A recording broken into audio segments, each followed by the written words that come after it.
Welcome to the Miskatonic Playhouse, and Act 3 of the Dragon of Wantley and the finale. I'm T.A. Newman, your host. My team and I will be bringing to life cosmic tales using the Call of Cthulhu role-playing game, which contains mature themes, horror, character death, and loss of sanity.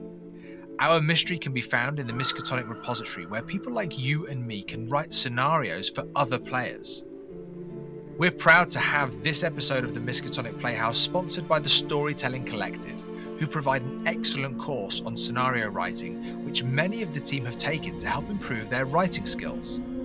Last time, our investigators were tasked to find a missing woman, which led them to discover she had possibly been kidnapped. The investigators had split up, with two of them suspecting foul play at the local pub, and others discovering a possible crime scene. Now it's time to pull back the curtain and roll the dice. Keeper, the stage is yours.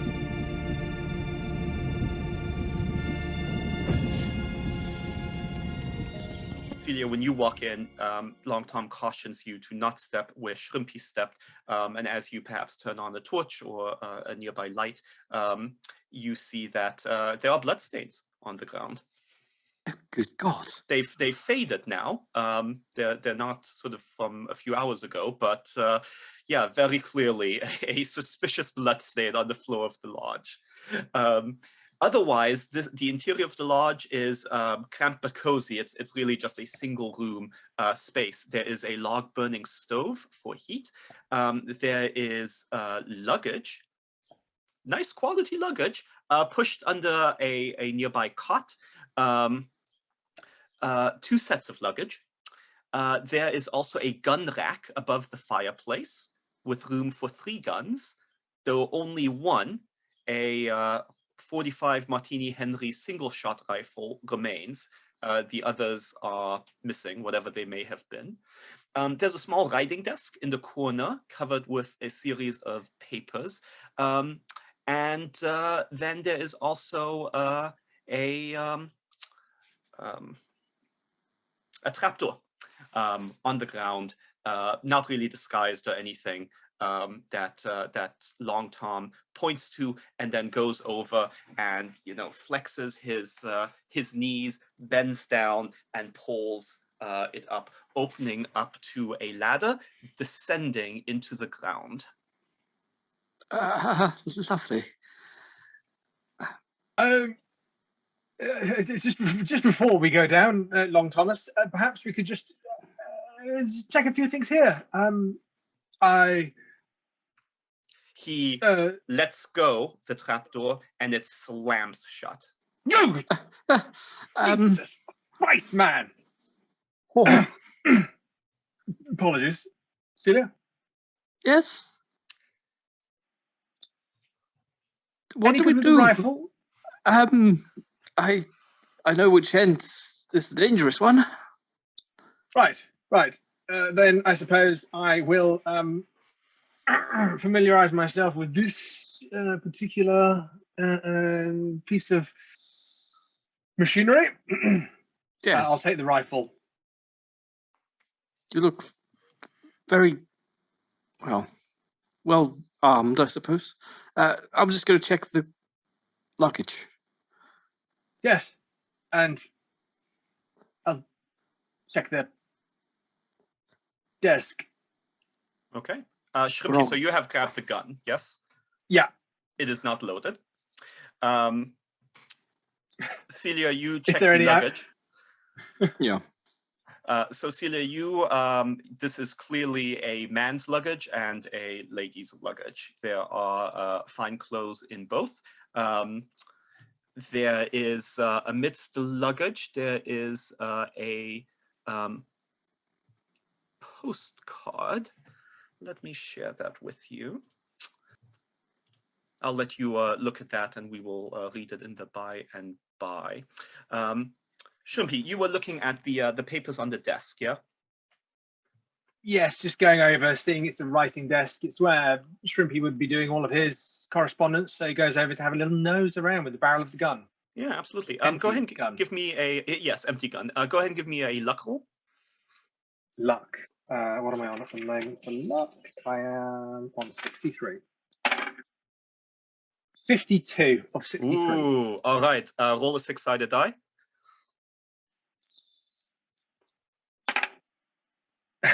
A 1. Ah, you find a bullet. Oh, superb. I will load it immediately into the barrel. The gun is now loaded. Additionally, you find the following handout that I will put at the bottom of the notes as well. And if it's all right with you, Celia, I am going to read out the postcard. Sure. All right. So the postcard reads, it says, Tux postcard. It is addressed to Mr. Frank Adler of 22 Porchester Square in London. And the card reads, Darling, all is prepared for your return. The amulet is in my possession, and the old fool suspects nothing. Please hurry back. Our separation is harder with every day that passes. Your little dove. It is not otherwise signed. And Shrimpy, the scratchings on a piece of paper that you discover. All right, if I describe this, or would you like to? I will give it a go, All as right, if I'm by all saying means. it to Celia. Yeah. So I will call Celia over and just say, Celia, look at this. It's document here, Barons of Moor Hall. Okay, so it's the list. It's like a Right. genealogy. It's like a Oh, Rupert Moore, the first Baron. Edmund Moore, the second Baron. Jasper Moore, another Edmund, classic name.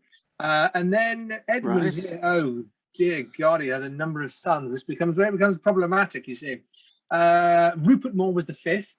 Richard Moore was the sixth. Then we had off that line still we had Rupert Moore, Thomas Moore, George Moore, Jacobs. must have married. Edward Moore Jacobs, John Moore Jacobs, and at the bottom is Flora Jacobs. Is she a descendant of sorts? Must be. John Must Moore. be. Reginald Moore. Okay, I see what's going on here. Reginald Moore is our current Sir Reginald Moore of Moor Hall, but as a descendant through another line of the family, another branch of the family. So Reginald dates back to Richard Moore, who was the sixth Baron, but Richard's, I guess, younger brother Rupert, his family line leads down to Flora Jacobs. And at that, we will switch scenes over to Archibald and Charles. Archibald, Charles, you've been speaking with Professor Hawkswood for a few minutes and have convinced her of the need to check in on the mummies. Some time has passed, however, and when you go down, you realize that Polly has locked up. The last of the guests have left. It is after midnight, to be fair, but the downstairs area is dark, and you have the sense that the front door is probably locked. Not that that is, necessarily a impassable impediment. However, things are very quiet right now. The professor's still with us. Yes. Sure. I'm just going to call out. I'm going to say, excuse me, Miss Polly, would you mind opening the front door? You don't get back a response, but you hear one of the students from one of the other rooms call out, "Shut up, we're trying to sleep." And Professor Hawkswood says, "James, mind your manners." "Sorry, Professor." "Now go to sleep," the professor says.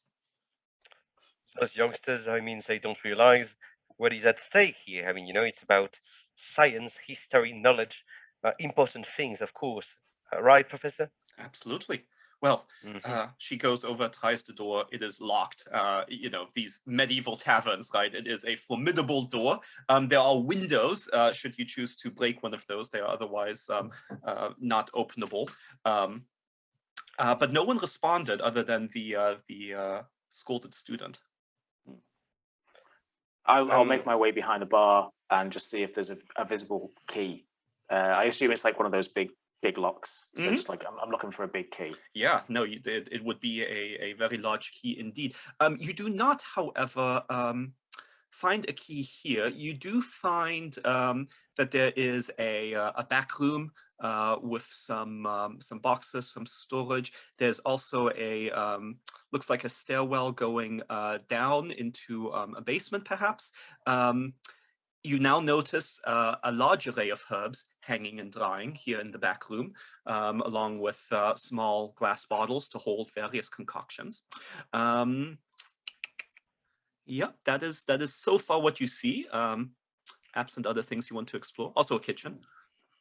I'll head to the kitchen because there must be a back door somewhere. If there isn't a back door, then I will maybe ask the professor to go back to sleep and say that we'll check that in the morning. Yeah, you check the kitchen. You also find Polly's room.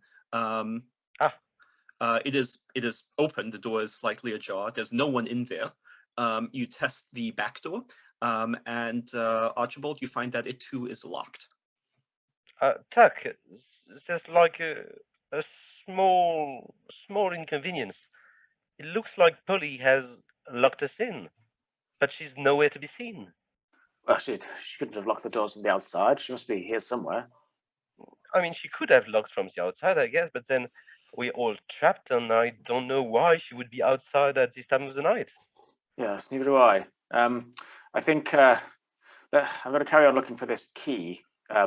Maybe check the bedrooms then. As he says that, he wants to take a closer look at those herbs, which seems slightly unusual to him for a pub. Okay, Charles, go ahead and give me a natural world roll. And Archibald, it sounds like you are both continuing to look for the key or keys. Are you heading into the basement? Are you heading back upstairs? Where do you want to search next? I mean, there's been talk from the start that this was a mining area with a lot of tunnels. So I'll head to the basement in hopes that maybe there's a way out from the basement. Okay. Yes, you head down. You find racks of beer casks. You find boxes as well, shipping boxes. Quite a few. And behind one of the racks of beer casks, you can see that it's actually slightly been moved, like maybe it's on wheels. The wheels are hidden, but as you sort of test it, you find that you can move those beer casks quite easily, which is useful for whoever made their way here, because hidden behind this rack of beer casks is a small iron door in the ground. Tusk, there's a door hidden in the cellar. What? There's a door, iron door. What about the key? Did you find the key? I didn't find anything, and unfortunately, I rolled a 94 on my natural world roll, and can't find out anything about these herbs. You're pretty sure they're herbs. Yes, I know they're herbs, Mr. Crowther, but beyond that, that's fantastic, Tuck. That's fantastic. I mean, I love herbs, but that's not the point right now. So please calm down. I'm sorry, I just love herbs. You were smoking earlier, so you have a lighter, right? Yes. So yeah, go on, go forth. Try to open the door.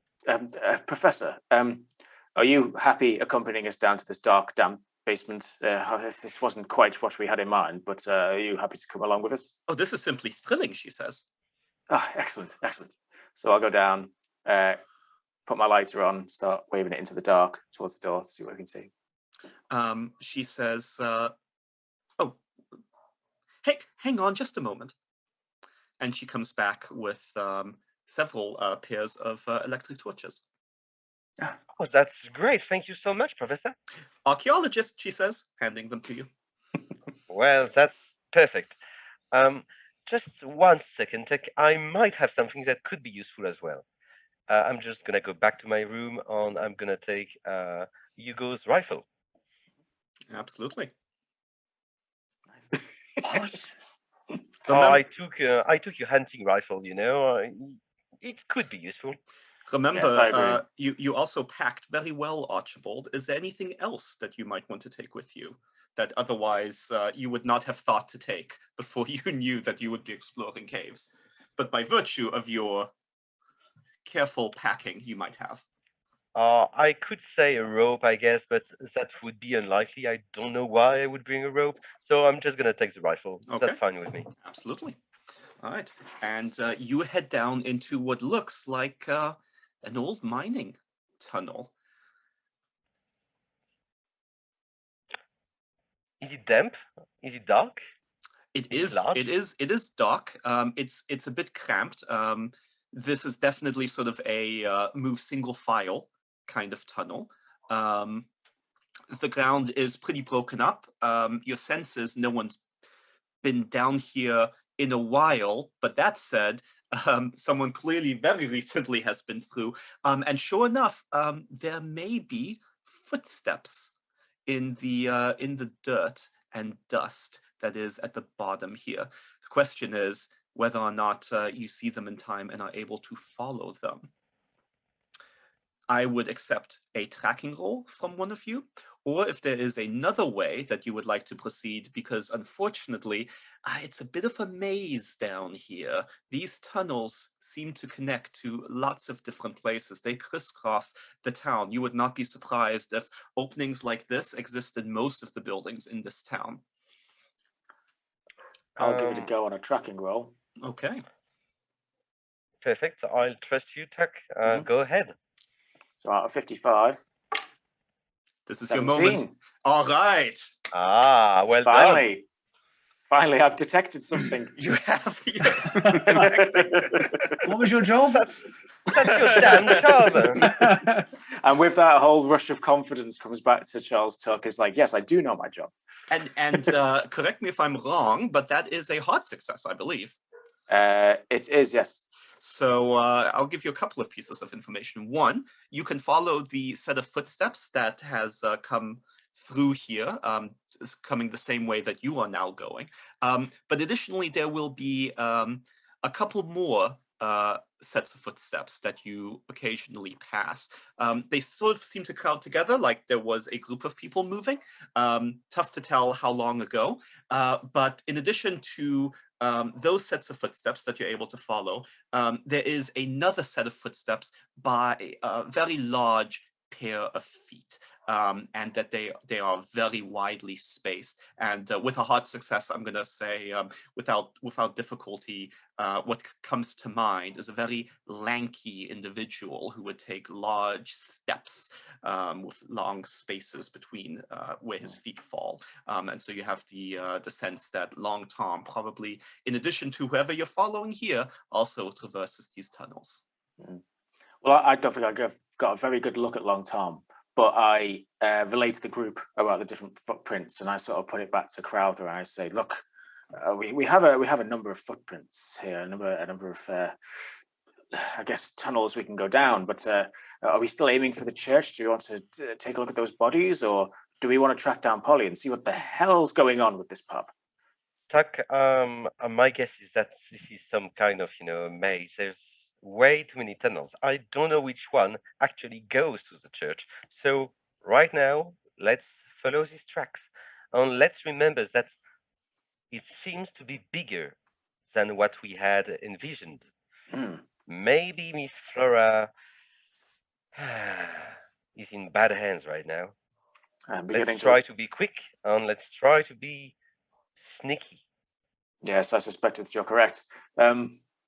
Should we try and follow Polly's prints? I think I can just about make them out in the dirt. We can try and follow her down. It seems like she knows more than she was letting on earlier.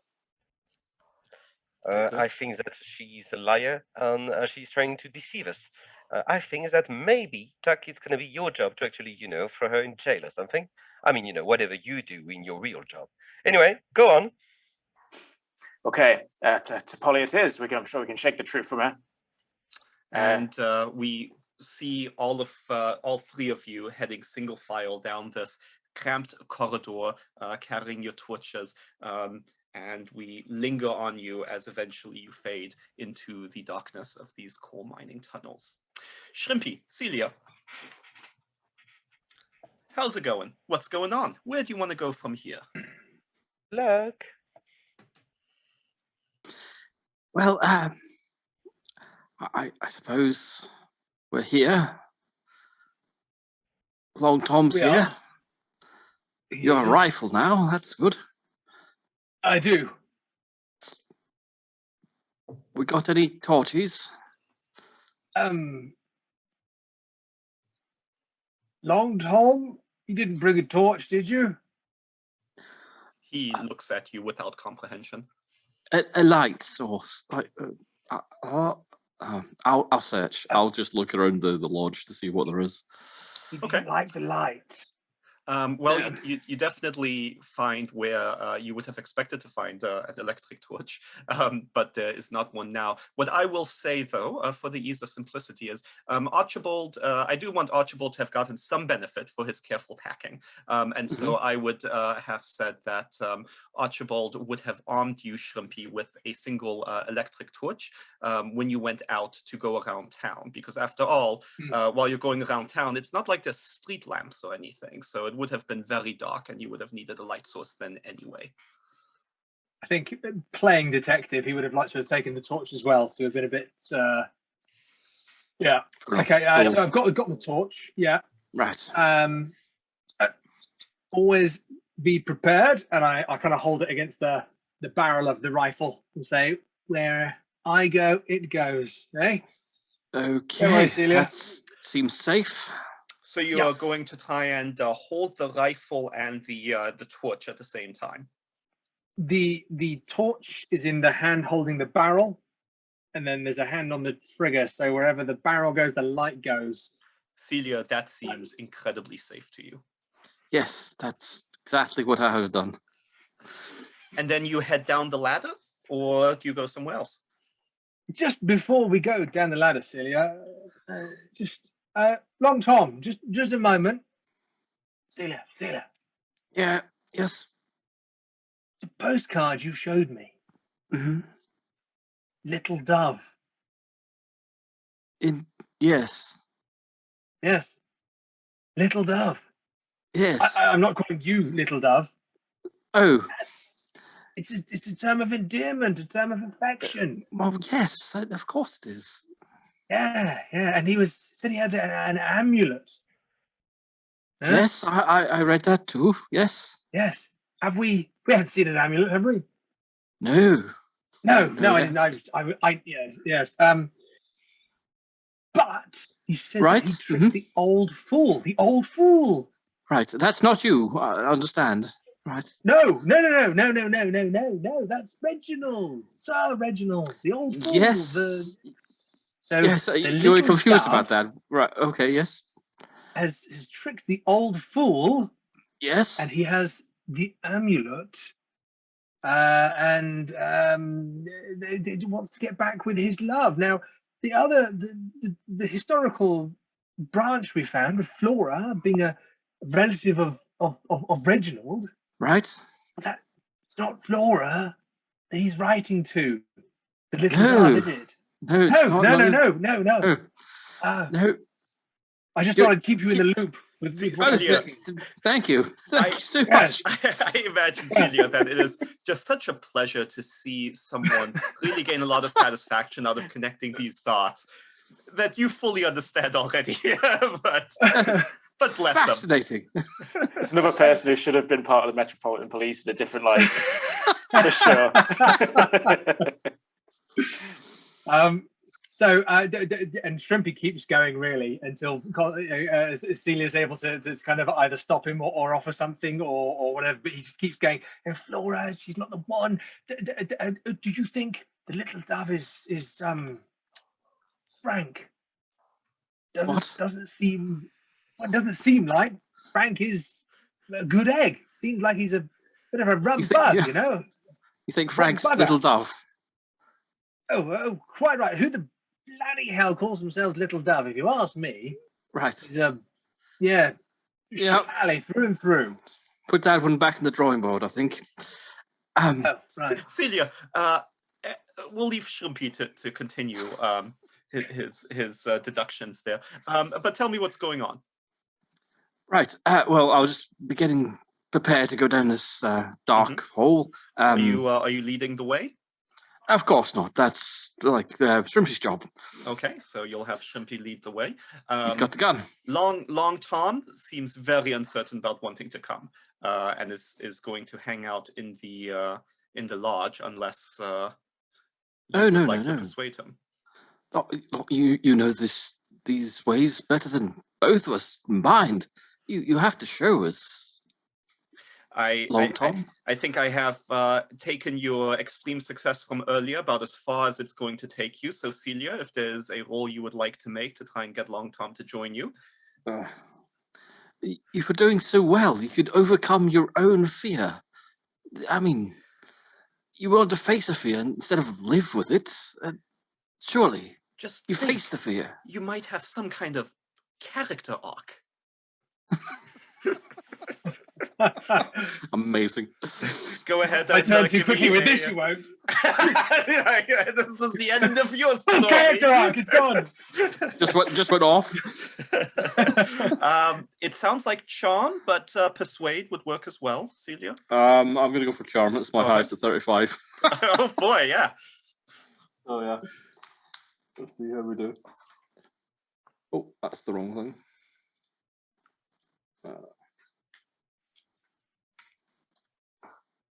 Okay, that's a 78 over 35, so that's a massive fail. Yeah, Long Tom is going to hang out right here.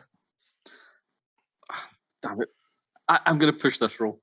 Look, Long Tom, I understand your reservations. Shrimpy has a gun now, and that scares everyone. But I think we can work together as a trio. You can stay at the back and just show us the way. You can run whenever you want. It's safe, surely, for you. You may push your roll. The penalty for failing here is the Long Tom is not just going to stay at the lodge, but is actually going to run off and head back all the way to town and out of the scenario. I'm good with that. I'm fine with right. Long Tom. By all means, then. Oh, a 6. That's extreme. Long Tom's going to bloody lead the charge. Yeah. No, there's he does indeed. You're not sure if you can see in the dock, but he seems very familiar with the ladder and how to go down it. He sort of actually moves down it quite quickly. Yeah, as you speak to him, Celia, he seems inspired. There's a bit of lucidity that comes to his eyes. And you just hear him say the word important, and off he goes. Yeah, he's leading the way. After him, Shrimpy. After him. Quite right. And I'll just kind of nudge Celia and say, ask him about the amulet. Oh, the amulet, right. Yeah. Right. Long Tom, are you there? Is he gone? I think the amulet will be resolved quite shortly, because what's going to happen here is if you imagine one party has Long Tom with them, he is kind of moving almost Gollum-like in front of you, while Shrimpy has, his torch and rifle aimed behind, Celia bringing up the rear, and coming from one direction. You are, and coming from the other direction is the group of Archibald, Charles, and Professor Hawkswood, each of them armed with a torch. And as you near each other, you can perhaps hear the conversations from the other party, because you realize sound travels down here. And sure enough, you both sort of meet up and, well, for a brief moment, have guns pointing at each other. It's just as I'm saying to Crowther, it's a good job your man Hargreaves isn't down here. I'm not sure. Oh, hi. Who the bloody hell is that? Oh my God! Mr. Hargreaves, put that down. That's not your rifle. I have your rifle. Archibald, is that you? Yes, of course, that's me. Don't you recognize me? I mean, you have got that bloody lamp. Don't put that in my face. Don't put that in my face, Mr. Hargreaves. I can't see you. Sorry, I don't know what to... Right, I'll aim it like this. Drop the rifle.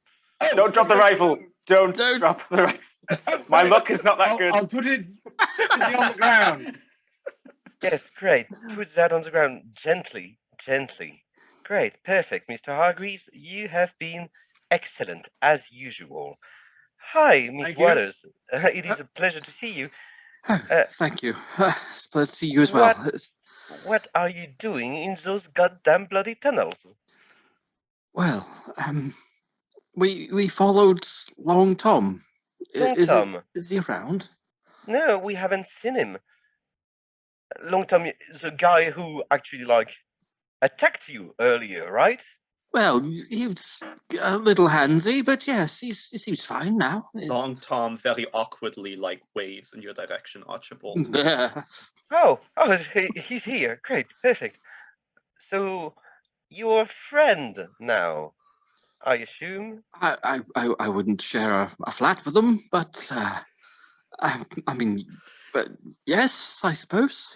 But you're sharing the night anyway. Great, perfect, amazing. As you're each kind of catching up on the circumstances that have brought you to this very curious meeting point, I should note that the tunnel that you share is but one tunnel that has others branching off from it. And as you pause in your reintroductions to one another, you hear a female voice, and the voice says, "Si quietus iacere.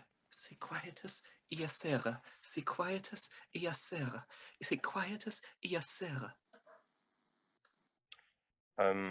Should we roll a listen to actually go to that direction, or No, are you happy no. to just let us go? There's while there are branching tunnels and they each go quite long, there's not that many of them that it would be sort of difficult to, tell where this one is coming from, including because the voice is speaking quite quietly, and so the sound doesn't travel as far as if you're speaking your normal tones. Would Where you Shrimpy will be allowed to try again in terms of understanding it, or is that long gone? That is long gone.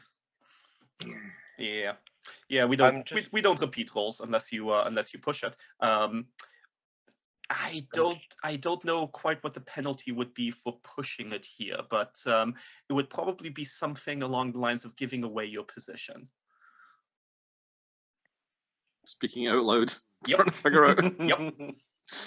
Would you like to do that? I think I'd like to try. Oh, All good right, God. so to be clear, the penalty is that anyone else in the tunnels right now will hear you clearly.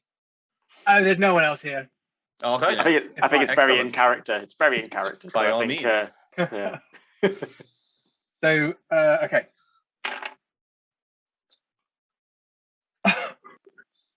So I needed to get a 20, and unfortunately I got a 98. Don't think we wanted that. Oh dear. So while everyone is this is not sort of a penalty, but I will use it as a transition. So while everyone is catching up, unbeknownst to you, Archibald, you'll follow after him next. But Shrimpy is kind of mouthing these words, and Archibald, you can tell that this is what happens sometimes with Shrimpy. He goes deep into his mind, which Yes, you the know. cogs are moving, of course. Yeah, it's labyrinthian in there, and he almost sleepwalks.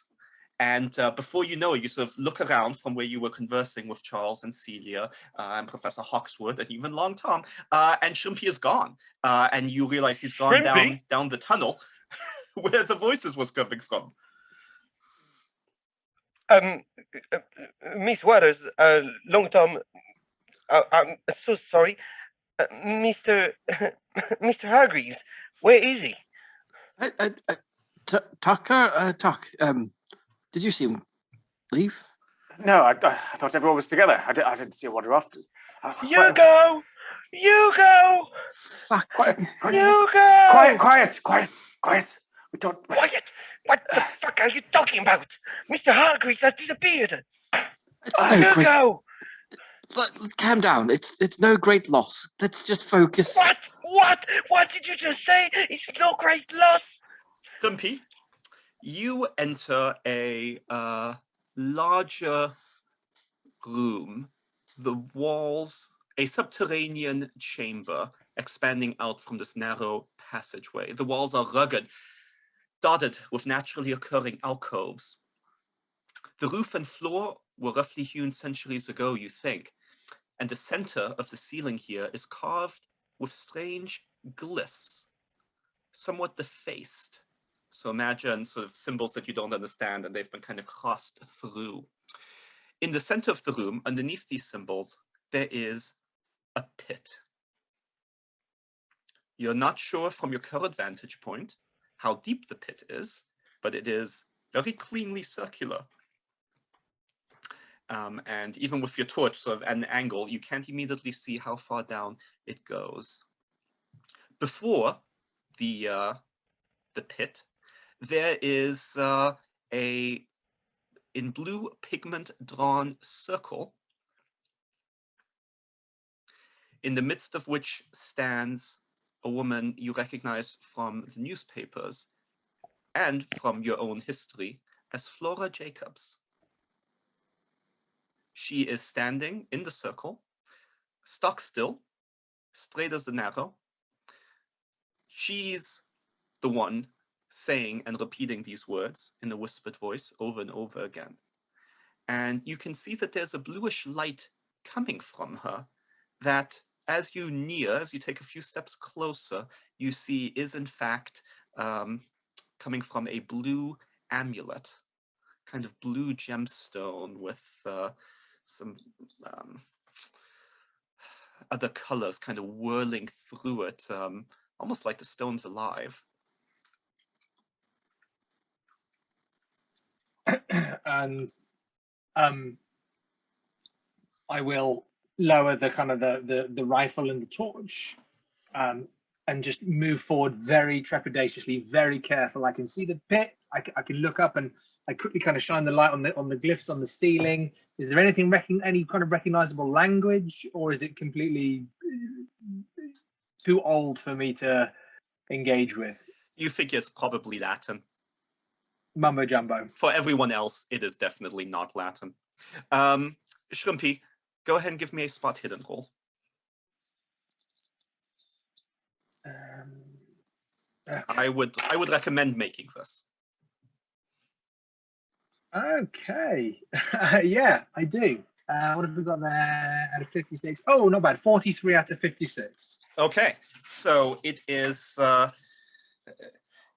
with your awareness, just a split second before it happens, that the man who was hiding in one of the crevices in the room here emerges at a run and slams into you with the intent of pushing you into the pit. You may make me a contested strength roll. Okay, I'm not sure strength is my bag.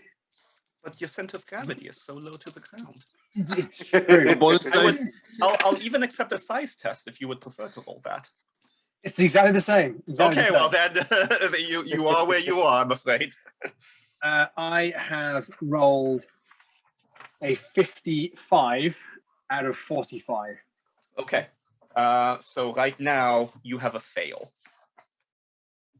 I do, but I'm going to use 10 luck to stay alive.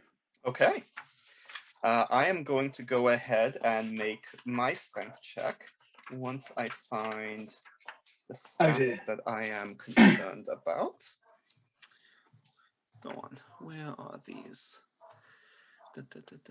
More appendix. Well, Mr. Hargreaves, it was a pleasure. Yeah. Okay, well, I will go ahead.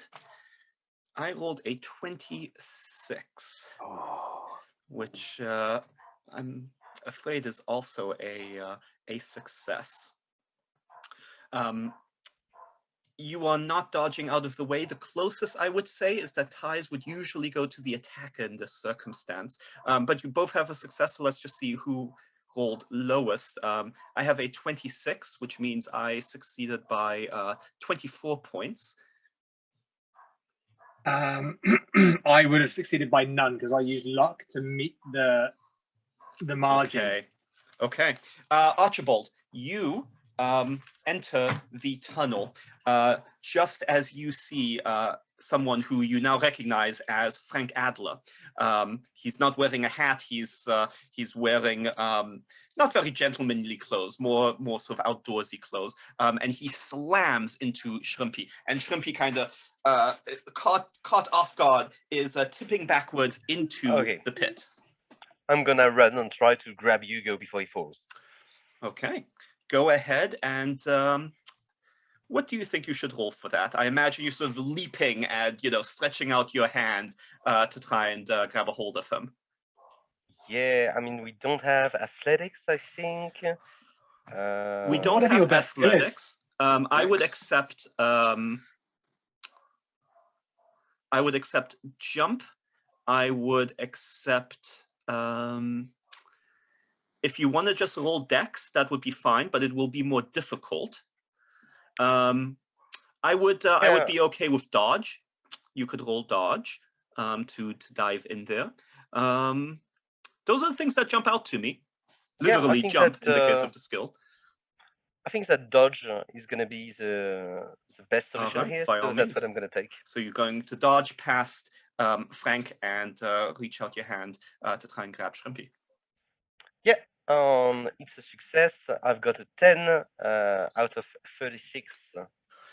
Charles, Celia, here is the scene that greets you as you now come into the tunnel as well. No sign of Shrimpy, but there is a pit. You see Archibald on his stomach, hanging on to Shrimpy, who is, hopefully that's Shrimpy in the pit. You see a man you recognize as Frank Adler, who sort of whirls back in your direction, seeing that Archibald is right now, on his stomach, incapacitated for just the moment. And let's go in order of initiative then. Ooh. So I can tell you that my initiative is going to be a 50. So does anyone have something that is superior? Okay, Archibald is going to be going first. Excellent. Looks like no 50, one else. yeah. Okay. That said, let's see. Charles, do you have a gun? I do, and I draw it. Do you intend to fire with your gun? If so, you're going to have the fastest initiative here. Is he armed, Frank Adler? Is he making motions? He does not have any weapons in his hands. You're not sure if within his attire he might have anything. Is he making his way to sort of like finish off Hargreaves or Crowther in any way? What's he doing at the very moment? Right now he seems torn. He's sort of between Flora Jacobs and the pit and Archibald and Shrimpy. Okay, I don't fire my gun, but I just sort of pointed at them and I say freeze. Okay, you go ahead. Since you have initiative, I think I'm going to say we'll have that go first. You can go ahead and give me an intimidate roll, and I will resist that. 56 out of 50, but I'm going to spend 6 of my 15 luck. Okay, to make that work. He is not moving right now. This round, he is just staying exactly where he is, stock still, surprised at suddenly having a gun pointed to him. Who has the next highest initiative? I think we said it was Archibald. Archibald, you are looking into the eyes of the gentleman whom you serve. However, you cannot help but look past him as well. Yeah, that's what I thought. Yeah. I don't know. I mean, that's good news. I don't know if Shrimpy would have dropped his flashlight or not, or maybe it's sort of like dangling from his other hand so that there's just a spot of light illuminating the bottom of the pit. As far as I'm concerned, I know I've dropped my rifle, but I may still have my lamp in one of my hands. So, yeah, make that... No, I don't... I mean... No, I do. Oh, you do have. What, your Well, rifle, your lamp? depends on what the keeper says. Keeper might say, actually, you don't. Well, Shrimpy, would you like to have held on to the torch or the rifle? Probably the rifle. Okay.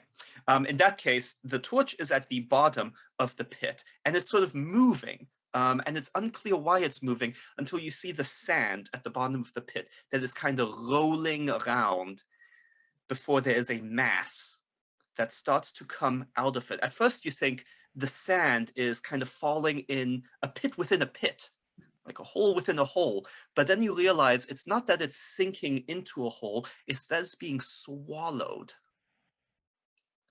Go ahead and give me a sanity roll, and I'll go on with my description from there.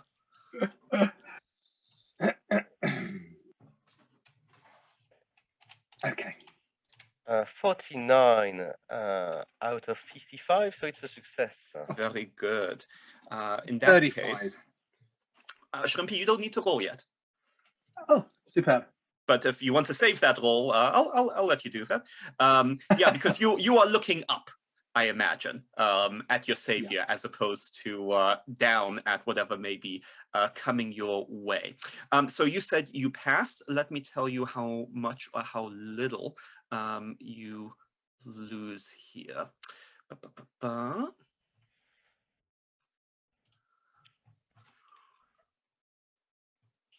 I just need to... good. It is going to be... So you succeeded. Go ahead and roll a d4. Great. And it's going to be 4. Okay. You lose 4 points of sanity. Still all right. But it is with mounting dread that you realize that this thing that's swallowing the sand, it's a mouth.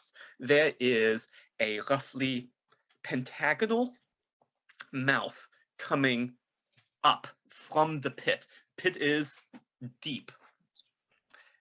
And it is just rising, and you begin to see teeth emerge, sort of like just big horns, 4 of them on either side, as the whole pit is filled up by this mouth, undulating its way upwards.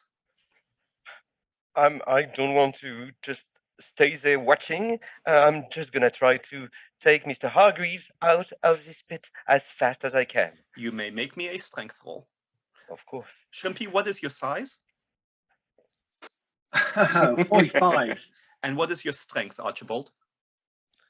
55. Then I will just need a regular success from you. Well, I just got 55. Would that make it a success or a failure? That will make it a success. If you match your stat, then that's it is perfectly matched. So perfectly it's matched all is good. enough. So you are pulling Shrimpy out. Shrimpy, you are being pulled up out of the pit. Hold on, Hugo. Hold on, Hugo. All right, Thank you, Archibald. Thank you, Archibald. Let's go next in order of initiative. We've seen what Charles will do. We've seen what Archibald will do. We've also seen what Frank Adler will do. He will be stock still, intimidated. Hugo, what's your dexterity? 45. And Celia, yours? 50. Okay, so Celia, you're up next on deck. What would you like to do as you witness this complicated scene? I'm going to ignore them all, and I'm going to go over to Flora. I'm going to try and get her out of here, or try to figure out what's going on there, why she's chanting. Okay, yeah, she seems kind of like she's sleepwalking. Like her eyes are kind of half closed. She's got this blue gem on a necklace around her neck, and yeah, she just stalks still, straight as an arrow. Okay. I'll just say, Flora, can you hear me? She does not respond. I'm going to snatch the necklace off her. Okay. You snatch the necklace off her right before Adler yells, "No!"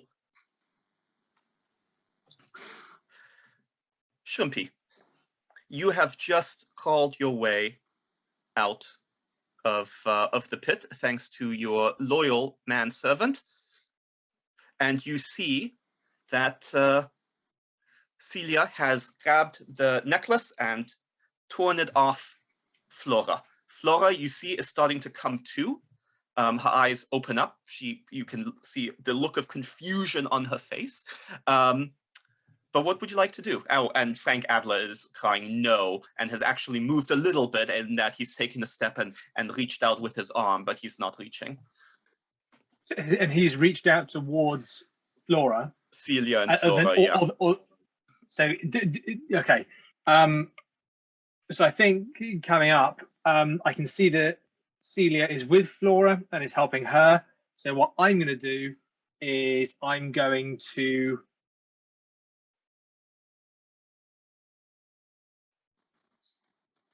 shoot Adler in the leg. Okay. This always goes well. Yeah. I'm getting up. I just basically give Archibald the biggest hug and just kind of, Archibald, I bloody knew it. 1 second, my friend. And then rifle up and then shoot the guy in the leg who just tries to throw me into a pit with a giant worm. I would usually give you a bonus die because of the range and because Adler is distracted and not moving. However, if you're aiming specifically for his leg, I would impose a penalty die, so you're even Steven. So just go ahead and give me a rifles roll. No, I should have just said shoot. I'm bugger. Okay. Okay. Oh, a 23 out of 35. Yeah, his knee collapses as the one bullet you have in your rifle enters and begins bouncing around, shattering, and he just collapses under the weight of his own body, screaming again, this time not in fright or anger, but pain. Say that, you bloody blackguard! What kind of a gentleman tries to kill another man in a pit with a monster? What the hell's wrong with you? And I imagine as Shrimpy is saying this, said monster is coming up behind him out of the pit. It is no longer sort of undulating. The whole room is shaking, and this striated worm body begins to emerge out of this massive pit. All the while, Shrimpy is just going on with his back turned to the thing. Archibald, you've already rolled for seeing it. However, Charles, Celia, I will need you to roll, and I'll roll for Flora.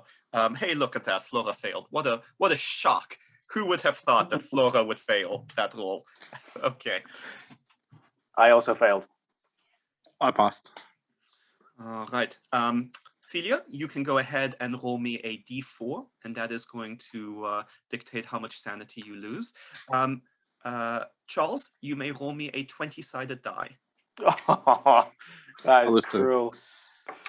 Oh my god. 16. Oh no. And I've got sanity of 30, which is really unlucky. Almost insane before the adventure began. Yeah, you will go indefinitely insane. I don't need for you to roll to see if you understand what you're seeing or anything like that.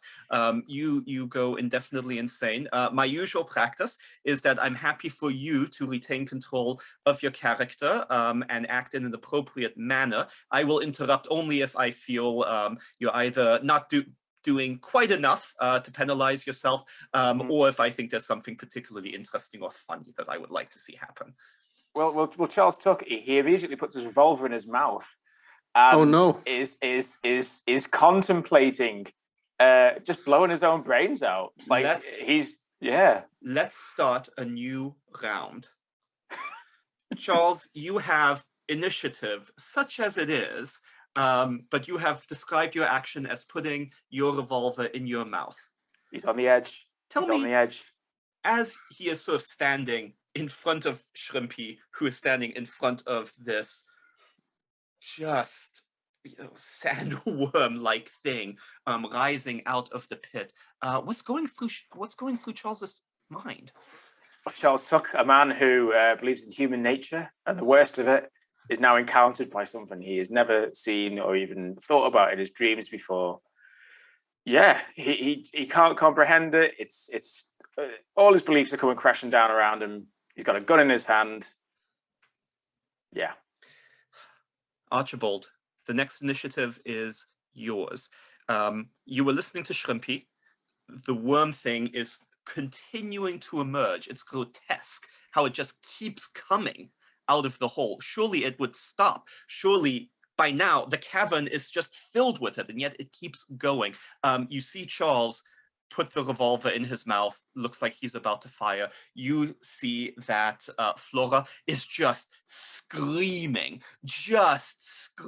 at what she's seeing, almost like an opera singer, but it just keeps going. You don't know where she's finding the air because she just keeps going. All the while, Frank Adler is wailing in pain on the ground, roughly between you and Flora, and of course, Shrimpy is still going on. Shrimpy, you indicate that you had seen the creature at this point, or have you not yet seen it? Not yet, right? I think you said to hold on to my sanity roll. If you wanted to, yeah. I love the idea. I love the idea that like everyone's looking at this thing and everyone's going up, and it's all just going on behind Shrimpy, and he's just like, yes. Yeah, I think I am willing to entertain that reality if that's what you think Shrimpy would be happening. I think That Shrimpy works is, for you. yeah, he's chastising Frank. He's still saying, "What the bloody hell is wrong with you, man? From gentleman to gentleman, who bloody yeah." I am good with this reality right now. Be aware, Shrimpy, that I will spare you this round, but then I will make you make a new check when you do see it. Okay. Okay. Okay. Go ahead, Archibald. It is your initiative. I'm just gonna scream, run towards Celia, and I'm not gonna look at her anymore, and I'm not gonna care about her anymore, because now the goal is to grab Shrimpy and to hurry him off. And if I can do that without him looking behind himself, that would be absolutely fantastic. All right. The Shrimpy, goal is to run off. Archibald takes your hand. For a moment, you are reminded of the pain from where Long Tom grabbed you, and you're not really sure where Long Tom is right now. But Archibald is grabbing that same part of your wrist and is pulling you, and seems to be running out of the chamber. Player agency. You get to stay if you want, or you can say, yeah, you would run with him. I'm fully used to Archibald often grabbing me and saying, "Sir, this way, come on, get your ass in gear." So if he's grabbing me and running with me, I trust him implicitly. I might be kind of running along and taking check of who's coming with us and who's not. As long as Flora is with us. If she's not, I'd be kind of reaching out to kind of try and pull her along. Okay. I'll let you have yourself be pulled along, and you can have the chance to sort of grasp her wrist. It's sort of this daisy chain, right, of people pulling each other. I will need either a hard dex check, or I will need a regular fighting brawl roll. I would also accept sleight of hand for that quick movement. Those are the things that stick out to me. Okay, so Dex, fighting brawl, sleight of hand. Dex is 5 better than fighting brawl, so we'll go with Dex. With a Dex check, you will need a hard success. Then we'll go with fighting brawl, which is 40. Then by all means. 83. Yeah, you grab a hold of her wrist, but as you get pulled, as much as you want to be pulled, she is just trapped in her own nightmare moment, and her delicate wrist slips through your fingers as you get pulled out of the room by Archibald. Next up we have Celia. Okay, everything's got a bit mental, so Celia's probably getting scared, and she sees Tuck put the gun in his mouth, and I'm going to slap him hard with the gun in the mouth to try and get him to sort of snap out of it. Not too hard, hopefully. Tuck! Set the gun off. As hard as I can. On the trigger finger. That would be a thing that stuck with you. Literally. I will accept a psychology roll. I would also accept psychoanalysis. That would be a stretch, obviously. Intimidate could work here, but one of those is going to be necessary for Charles to get to act. Okay, so psychology, you said? Psychology, I would accept, yeah. Okay, I've got a 30 in this, so that's a brave moment here. 47 against 30. I'm going to spend the luck. I've got a lot of luck, so I've got 17 man. luck to actually snap him out of it. Okay. All right. Yeah, that was close. You realize belatedly that slapping him might have led to a very different result, but it's the sheer audacity of slapping someone in the face while they have a gun in their mouth that seems to shake Charles out of his fugue state. And yeah, both of you are free to act now. You are still in the room. Archibald and Shrimpy have left the room. You have Adler on the ground crying. You have Flora still screaming somehow, and you're both able to act. And meanwhile, that creature is now taking up a lot of the room. You realize actually that the room is starting to collapse because the creature is just going up through the ceiling. It's just eating its way, flowing through. You're not quite sure, but it just keeps going up and it just keeps going out of the pit. And you have the strong sense that this place is moments away from collapse. Grab Celia. That's me. Grab Flora. Let's. I think we should leave now. So, yeah, yes. Thank you. And he runs, completely ignores Adler, grabs Flora, and just starts pulling her as hard as he can out into the tunnels. Okay, you both, thanks to your successful psychology roll, I'm going to let Charles act this round, and you're both able to sort of pull Flora. She is no longer screaming, but is actually just because she has finally run out of air. So she is still like making all the motions she's trying with her mouth, but there's just no more sound to be had. And she's going to begin to choke once you've pulled her out of the room, which collapses behind you. For a moment, things are very quiet. The last sound you hear is that of Frank Adler screaming in pain and then screaming something else before he is forever silenced by a falling boulder that smashes him. Would we have heard his final words? Yes, they were something like, "Ah!" Yep, that'll do it. You know, some people get speeches at the end. Not Some Frank. people just get a pained scream. That's all. Long Tom is there. He's just looking at you all. We saw it, Long Tom. Thank you. That was good. Is he running with us? He sort of nods at you slowly, and then he leads the way. Different from how you all went originally. He seems to be getting you up above ground as quickly as he can. Perfect. Yeah, so this opens up into a larger mine shaft. This is a proper mine shaft. There's supports, old mining equipment, and within about a couple of minutes just of running as quickly as you can, Long Tom has shown you the way out, and you break out into the night air. It's probably around 2 a.m. at this point. You sort of realize belatedly, you're wondering where Professor Hawkswood is. You're not really sure. You've lost track of her. Maybe she's still below. Maybe she's somewhere else. Maybe she ran off. You just don't know. But as you break onto the surface of Warcliffe Crags, you can see in the half moonlight the shape of this thing that has now worked its way out of the crags, and like some kind of combination between serpent and snail is undulating its way down towards Warcliffe sides, the village. I'd like to take a picture, a photo. You take a picture. Does Charles Tuck look suitably unstable? Oh yeah. Charles Tuck and Long Tom, peas in a pod. Okay, I'm gonna Tuck. Did you still have your revolver in your hand? I do. My trembling hand. I'm just gonna take it off him. Take it off him. Thanks. And hand my rifle with no bullets in it to him. And as he does that, I take my hand and I just bite on it. Yeah. Yep. So hard that blood comes down the fist. Not in a good way. If I may, I want to try to help out Miss Flora, of course.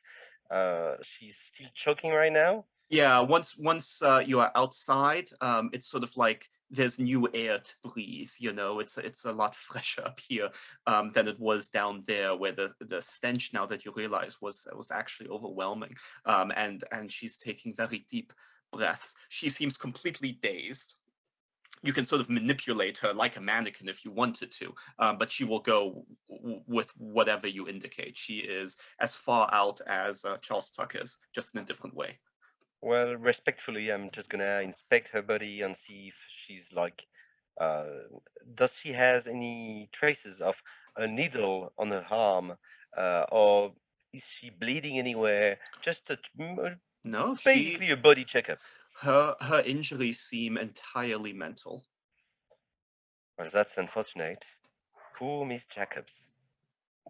Yeah, you have the sense she may not be the same after this. The Archibald, Celia, I can see that not everybody here is as connected. Archibald? Go ahead, Shrimpy, finish your thought. I think perhaps Flora is, as we said, a descendant of Sir Reginald. I think the safest place is let's get to him. He's got resources. We need to get him. Ex-detective Tuck somewhere. The village doesn't look too safe. What with that giant dragon lurching upon it? Sir Reginald, shall we make haste? All right. Archibald. It's just the fact that I think that it's actually like the first time that Mr. Hargreaves actually sees that thing.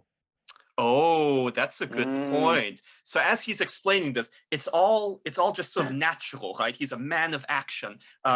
But then there's a moment where suddenly he actually realizes what is going on, and let's have him make a sanity roll. Thanks, Archibald. My Always pleasure. have my back. Mr. Hargreaves, I'm taking care of you. Oh, Mr. Hargreaves, have you seen that dragon crossing the mountainside there? Oh, thank you very much, Archibald. Mr. Hargreaves, have you realised what's going on? Okay, we are looking at 21 out of 60. In that case, you may roll a d4. Oh. A 3. You lose 3 points of sanity, and I imagine you are saying exactly what you were. You pause for a moment as your brain catches up with everything that's happening, and then you keep going, talking as you were. Yeah, just a slightly wider-eyed, shocked expression, as I kind of say, because the dragon seems to be going to the village. So if we go to Sir Reginald's, it is away from the village. Everybody okay with that? Archibald. Hugo, I'm so sorry for what is about to happen, but I'm gonna slap the shit out of him.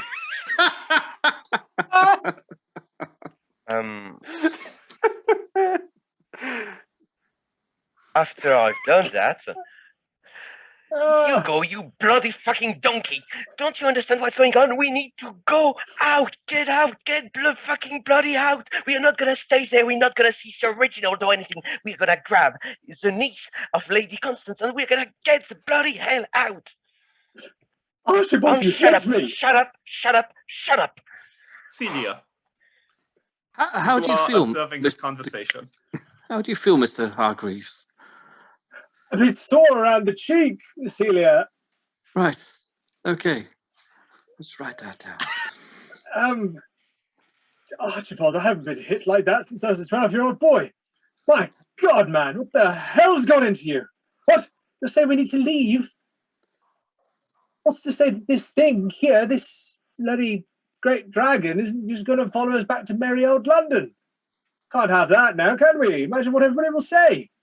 As you are conversing and sort of pointing at the horizon where the village is, you can see this worm creature's gigantuan thing kind of rear up and, like a wave, like a tsunami, slam down, flattening several houses at once of Warcliffe side. What is exactly your plan, Mr. Hargreaves?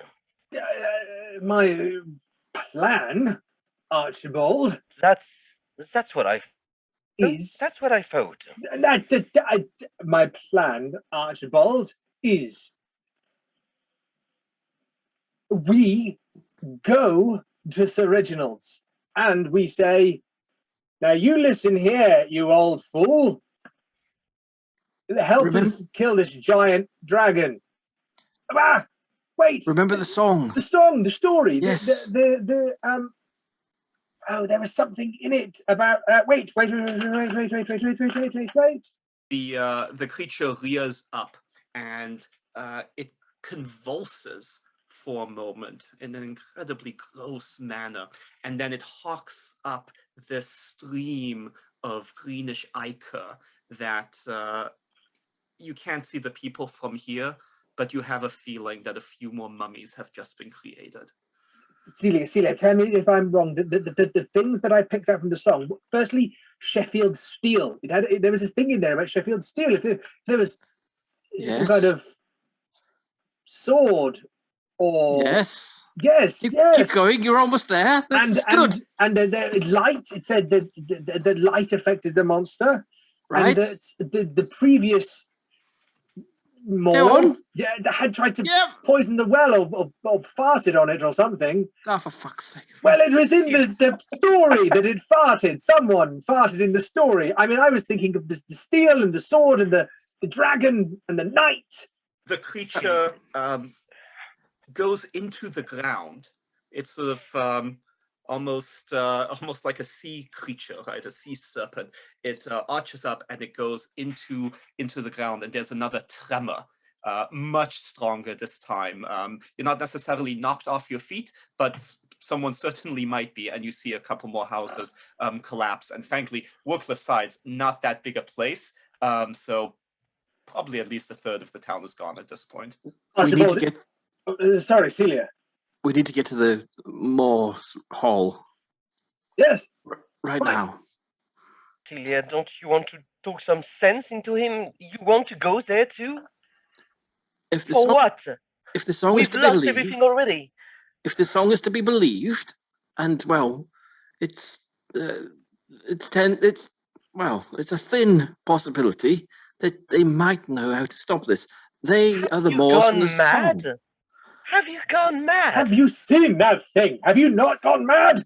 While this conversation is going on, Charles Tuck is clinging on to the last vestiges of like what he knows about his career, and he's grabbed Flora and he's marched off with Flora, and he's saying, "Case closed, case closed, case closed," and he's like trundling down the hill. I hope if he still has the rifle in his mouth, it's like case closed, case closed. As he's go ahead. The gun got taken away from me, so he's just sort of propping up Flora. He's like a rag doll. Yeah, but you know it was a swap. You gave the Yeah, gun. he gave you the empty rifle. Oh, is it a swap? Yeah, I took the revolver, I gave you the empty rifle. He thinks it's a walking stick. He's just like, case closed, case closed. We may be facing a split party here, and I can tell you we are in the dying minutes of the scenario, shall we say. Archibald, you see Charles and Flora are departing. Shrimpy, you have not yet successfully convinced. What are you going to do? Are you going to follow Charles, or are you going to stick with whatever plan Shrimpy may be devising?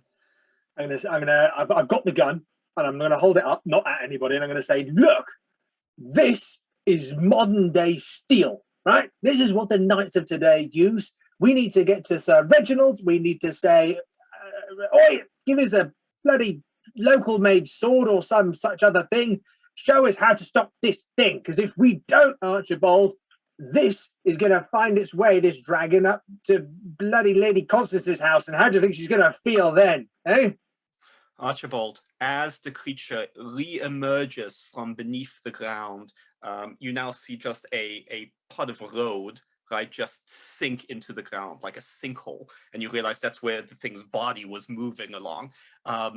Tell us, are you going to go with Charles? Are you going to go with whatever Shrimpy is proposing, or are you going to do something else?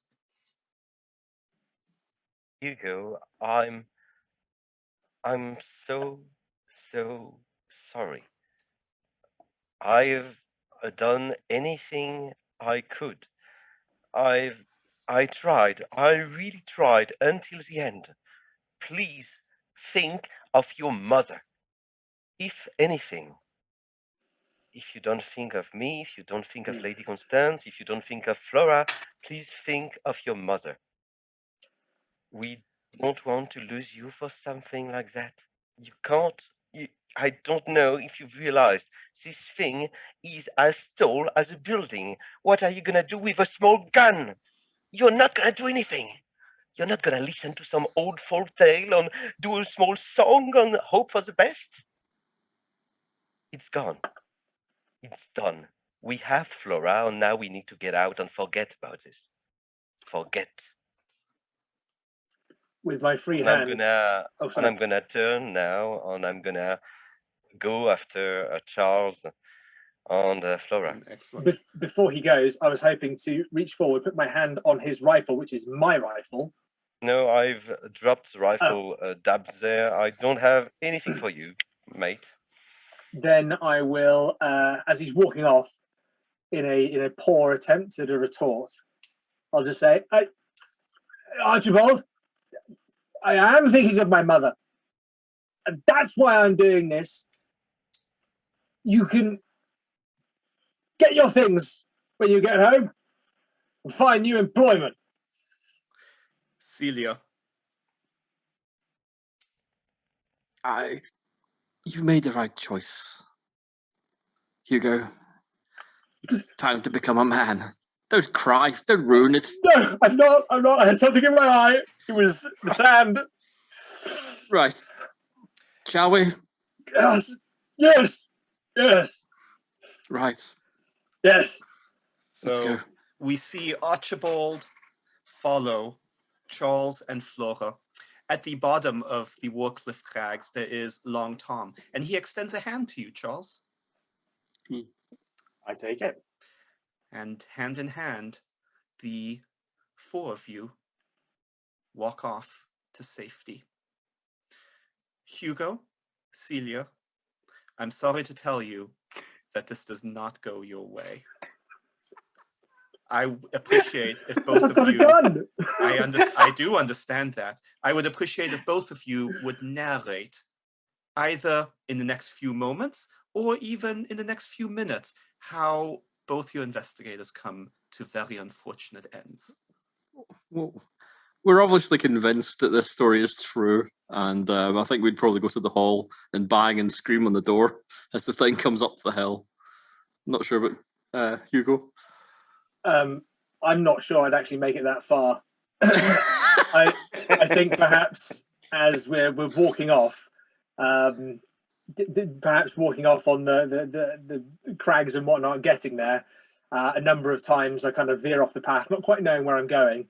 And I think the whole time I'll be talking a big talk of kind of, and Archibald didn't bloody know this about me. And I'll tell you another thing about Archibald. Yeah, what he really needed to do. And I'll tell you, the worst thing about Archibald is, and then probably the dragon would come up from beneath me and just you might hear some internal and Celia, you make Excellent. it as far as Moore Hall, where you are desperately banging on the door. Eventually, after what seems like hours, but must have been seconds, a butler opens the door and simply says, looking down at his very pointed nose, "Yes." There's a dragon. And behind you, Celia, the dragon does in fact rear up.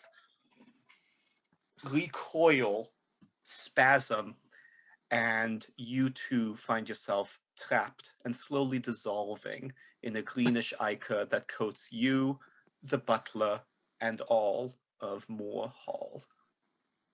Nice. That poor butler.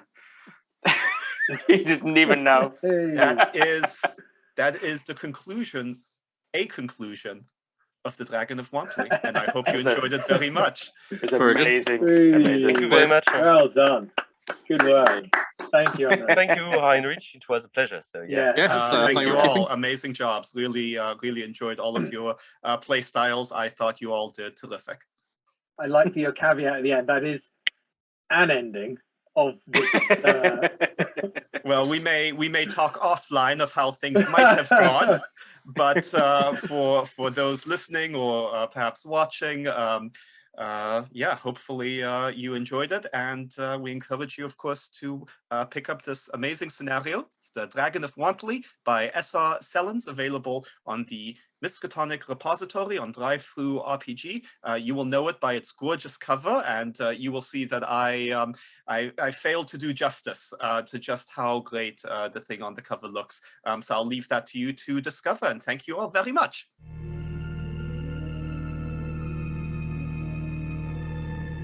And now we're going to hear a mini roundtable from our investigators leading on to our keeper's intentions and advice. So, Charles, would you like to start us off, please, with your favoured moment?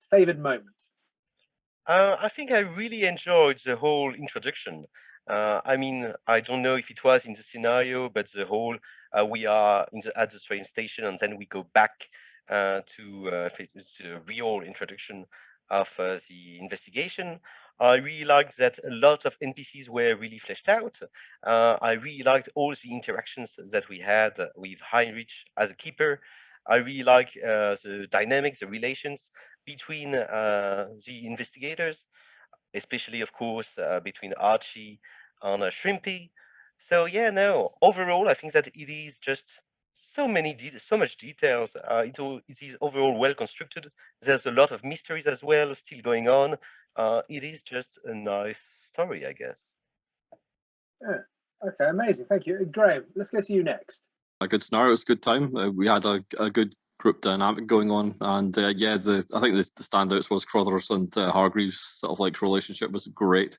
I really liked Long Tom and the Hunting Lodge the most. I think they were really interesting, like just turn of events. I didn't expect to be led into the forest by this weird thing, and then end up at one of the. I guess it was. It must have been Moore's Hunting Lodge, I guess, or something similar, perhaps. I'm not sure who owned the Hunting Lodge, but it was underground, I suppose. But yeah, getting led down into the tunnels, it was kind of like the mystery kind of like evolved into a different area, and you get led quite fast into the tunnels. And the doll destroying the village at the end was pretty cool. I quite like just having a conversation while that was going on in the background. Absolutely, yeah. Just seeing that as the landscape in the background play out. Pete, please give us your favourite moment. Well, it was really good. I mean, there's not really sort of like a key moment. I just thought the whole thing was really, really good. It really felt like a real investigation. The NPCs felt really authentic, and what we had to investigate seemed like really good. And it was great that sort of every character had a different hook into that, because you had the private investigator just wanting to do his job. Is kind of how I read it, and then you got the other guys with that sort of like familial link. I just thought it really, really well. I thought the climax was great. I liked all the little incidental characters, and Long Tom, I think, came along with us for a ride, maybe more than he was intended to, but was a joy. And I think I like it when you play those adventures and you think, oh, there's probably more to discover here. And then you've got the farm location, and you've got Reginald's house that we didn't actually get to. And I imagine that those would be like really sort of well-rounded kind of like locations as well. So yeah. Yeah. Okay.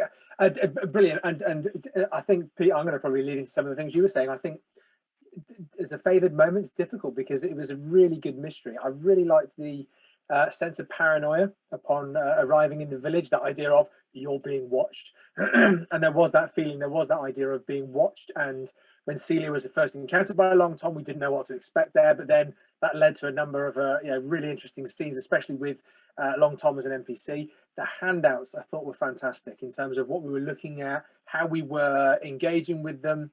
And I think the scenario gave us as investigators a lot of time to play with our pre-gens as well. I thought our pre-gens were done really, really well. Great, either strong relationships or on purpose kind of, strangers on a train kind of idea where you're there together and you've got to work out what's going on together.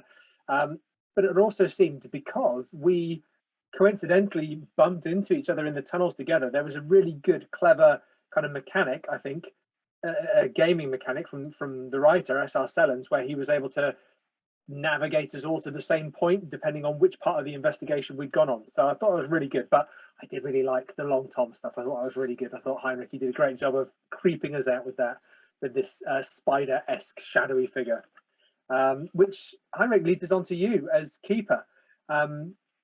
how was it for you running the game, prepping the game, and what were your highlights from it? Oh, well, thanks. And cheers to the author, SR Sellens, and cheers to just a great group of players. I think everyone did tremendous and really ran with the material, the good material that the scenario provided, while providing, I think, flexibility for lots of people to approach this quite differently. So that's all great. I mean, let me talk about the superficial aspects of the scenario first. I've already mentioned the cover, which is gorgeous, but as others have noted, the handouts were just terrific and really provided a sense of immersion into this world, the Yorkshire countryside. And getting a little bit deeper, that is a charm that really runs through the scenario. It's a little lost on me, of course, as an American, but the amount of content that I think someone who has grown up in the United Kingdom may appreciate from here, some of the aspects of country living that could be played up in ways that simply outside my experience, I think would provide mounds of entertainment. And the scenario does include a lot more information for those uninitiated, such as myself, to allow you to really to sell that to your players. In terms of the scenario structure, it's advertised as a 3 to 5 hour scenario, and it could easily be longer than that.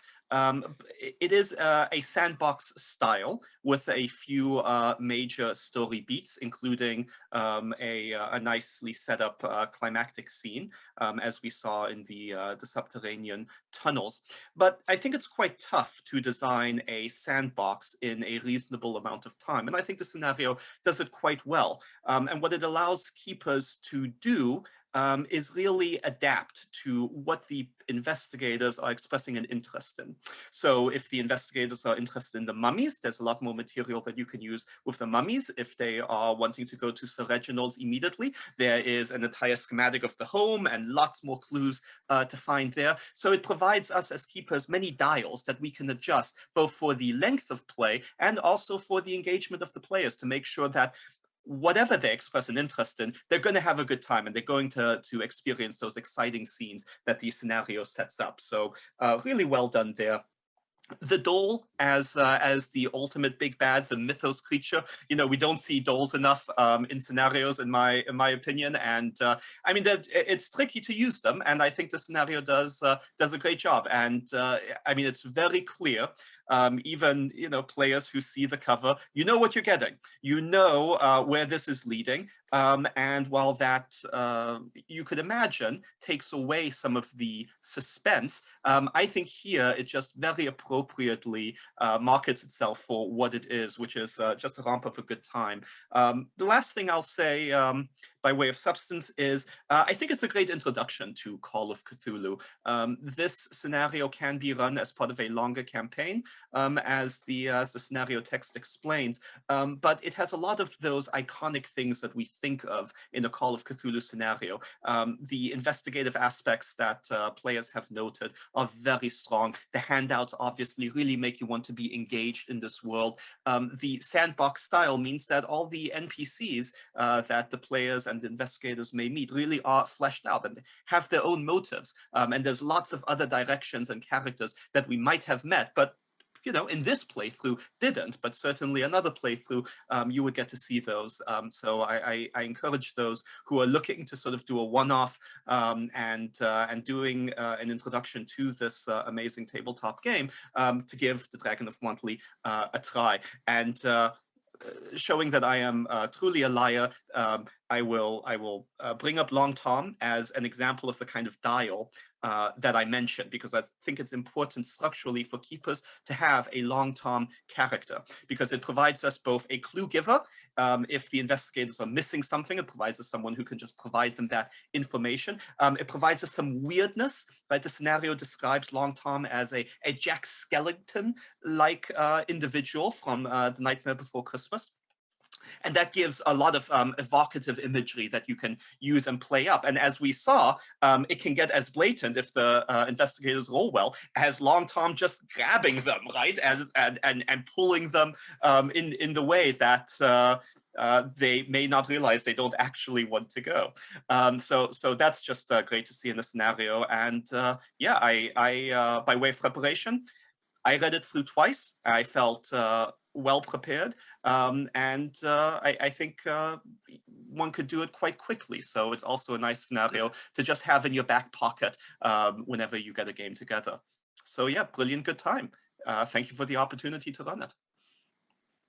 That's amazing. Well, thank you very much, Heinrich, for being our keeper of arcane lore this evening. And that is it from us at the Miskatonic Playhouse. And we'll draw the curtains and we will wish you a good night. That concludes The Dragon of Wantley, the first performance of the Miskatonic Playhouse. Look out for the interview with S.R. Sellens, author of The Dragon of Wantley. Please take a listen, as the background to the adventure is a tale in itself. Thank you for being a wonderful audience, and of course, thank you to the team working behind the scenes at Miskatonic Playhouse. Until next time, when the curtain rises again.